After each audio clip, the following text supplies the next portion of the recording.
Youth के members हैं, हमने स्किट प्रोग्राम स्किट प्रिपेयर किया है, तो आइए एंजॉय कीजिए। अपने पुत्र यीशु मसीह में जो विश्वास दिया है और पवित्र आत्मा से जो प्रेम जगा है, वही आज की कहानी का मूल्य है। यह कहानी एक पुत्र जो भटका और फिर लौटा, आशा और कृपा के साथ। पहला भाग, घर का दृश्य। किसी मनुष्य के 2 पुत्र थे। छोटे ने अपने पिता से कहा, पिताजी, जो मेरी संपत्ति का हिस्सा बन रहा है वो मुझे दे दीजिए। नहीं नहीं, हम सब एक परिवार हैं, हमें एक साथ रहना है। मैं नहीं जानता कोई परिवार, मेरी संपत्ति का जो हिस्सा बन रहा है वो मुझे दे दीजिए। जैसे तुम्हारी इच्छा बेटा। पिता नौकर को कागजात लेकर आने के लिए पुकारता है। रामू काका, रामू काका।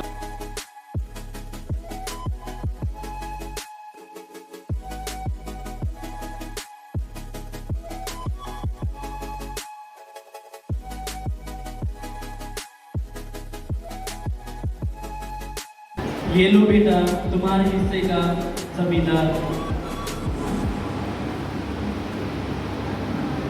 अब ये संपत्ति से मैं ऐश करूंगा। बड़ा बेटा बाहर से हाथ मुंह पोंछता हुआ घर के अंदर आता है।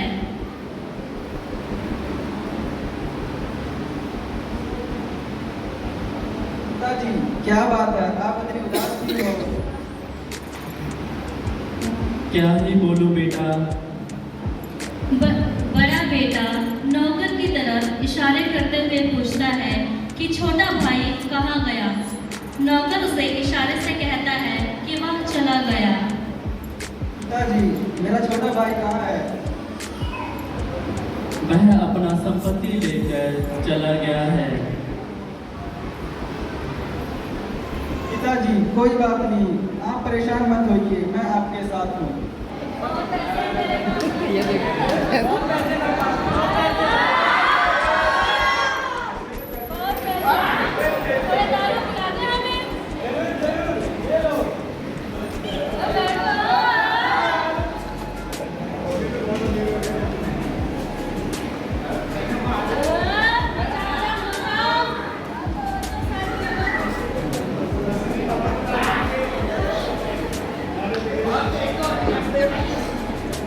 छोटा बेटा दोस्तों के साथ ताश खेलता एवं नशा करता है।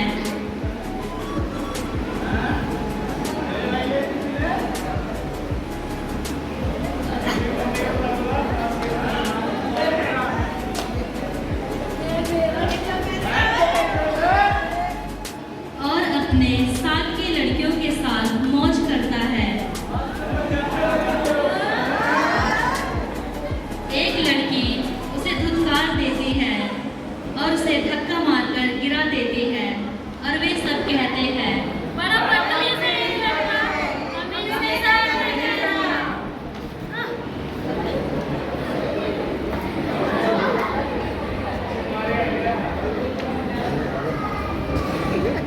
छोटा बेटा अफसोस करता है। वे दुखी होकर एक कोने में बैठा हुआ होता है और अपने आप से कहता है, ये लोग मेरी संपत्ति से ऐश करके अब मुझे अकेला छोड़ गए हैं। दृश्य तीसरा, भूख प्यास की तड़प। छोटा बेटा उठकर जाते हुए कहता है, मुझे कोई खाना दे दो, मुझे भूख लगी है, मुझे कोई खाना दे दो।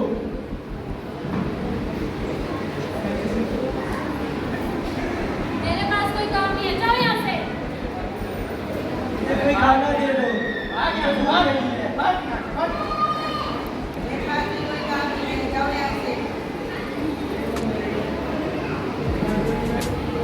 हाँ भाई, क्या चाहिए? इसके लिए काम करना पड़ेगा।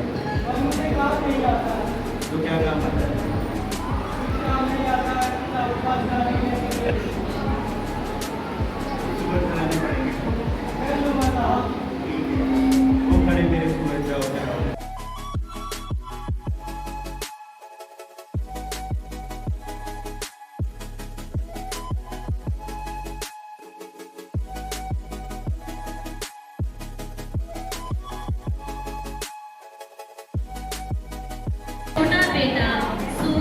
बाड़े में जाकर खाना देखकर चोट पड़ता है।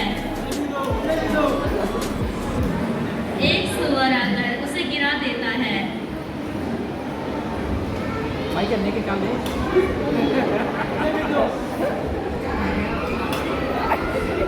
दृश्य चौथा। सूअर से मार खाने के बाद वह पछताता है और मन ही मन बोलता है कि